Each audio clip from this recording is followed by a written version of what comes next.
జూబ్లీహిల్స్ నియోజకవర్గంలో కూడా హైడ్రా ప్రతాపం చూపించి ఏ విధంగా పేదవాళ్ళని ఇబ్బంది పెడుతున్నారు, రోడ్డు పక్కన కూరగాయలు అమ్ముకుంటున్న వాళ్ళని హైడ్రాతో ఏ విధంగా ఇబ్బంది పెడుతున్నారు, ఏ విధంగా హైడ్రా పేరుతో వసూలు చేస్తున్నారు అనేది జనరల్ పబ్లిక్ అక్కడికి వెళ్తున్నప్పుడు చెప్తే చాలా బాధ అనిపించింది. దానికి చెక్ పెట్టాలంటే ఖచ్చితంగా జూబ్లీహిల్స్ ప్రజలందరూ కూడా బీఆర్ఎస్ పార్టీ కోటేయాలి.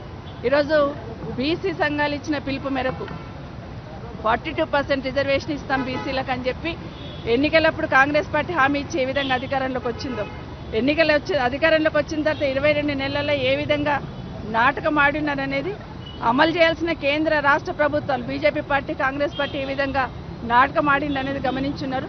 ఈరోజు పెద్ద ఎత్తున ఈరోజు వాళ్ళు ఇచ్చిన బంద్ పిలుపుని బేస్ చేసుకొని పెద్ద ఎత్తున అందరు బీసీ సోదరులతో పాటు అందరం కూడా కోరుకున్నాం. ఈరోజు ఈ బంద్ని విజయవంతం కావాలని, విజయవంతం చేసిన అందరికీ కూడా ధన్యవాదాలు చెప్తూ ఈ బంద్ విజయవంతం కావాలని కోరుకున్నాం. విజయవంతమైంది. అట్లాగే ఈరోజు ఈ ఎన్నికల్లో కూడా నా విజ్ఞప్తి ఒకటే, మా బీసీ సోదరులందరూ కూడా ఈ ఎన్నికల్లో కర్రుగార్చి వాత పెడితేనే అటు కేంద్రంలో ఉన్న బీజేపీ పార్టీ కానీ ఇక్కడున్న కాంగ్రెస్ పార్టీ కానీ, ఎందుకంటే చట్టబద్ధత చేయాల్సిన అవసరం ఉంది. 42% రిజర్వేషన్ బీసీలకి, దాన్ని చట్టబద్ధత చేయాలంటే ఈ ఎన్నికల్లో కర్రుగాల్చి వాత పెడితేనే ఖచ్చితంగా వాళ్ళు దిగొచ్చే అవకాశం ఉంది. అందరు బీసీ సోదరులందరూ కూడా మనస్ఫూర్తిగా ఆశ్రయించి బీఆర్ఎస్ పార్టీని గెలిపించండి.